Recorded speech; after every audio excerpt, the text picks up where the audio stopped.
Hi, my name is Sophie from Charleston, South Carolina. I'm a Patreon subscriber, and I've been listening to you guys for a few years.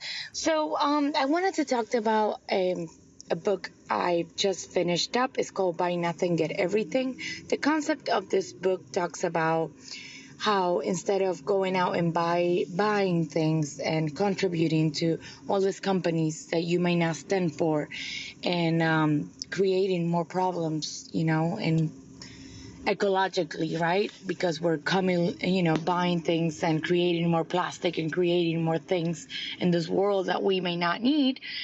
This book talks about exchanging and trading and offering to people and fixing what you own or having someone fix it for you. And I really like the concept. I've actually already have practices with a lot of my friends, but now I'm starting to practice it with strangers. There are local groups that's called Buy Nothing, etc., like the place you're locally located.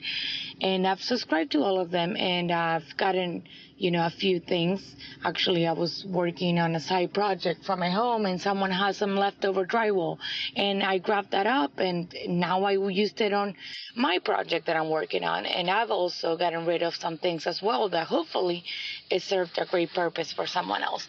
But one thing I am worried about, or it may not contribute to the idea of getting rid of things, because in order to fix things and in order for you to get someone else's stuff, now you're keeping stuff. And now it goes back to like how you guys say, the just in case items. And I don't know, I'm having a hard time with this, and I wanted to have you guys input in it. I think about it in terms of like a library book. When you go to the library and you check out a book, you get a certain amount of time to keep it, right? So maybe it's 3 weeks and you read it in that time. And if you're making progress, you can check it out again, or you don't read it in that time. If you don't read it and you're busier than you thought, whatever, you put it back into the pool so someone else who might read it can get it and you can come back to it later.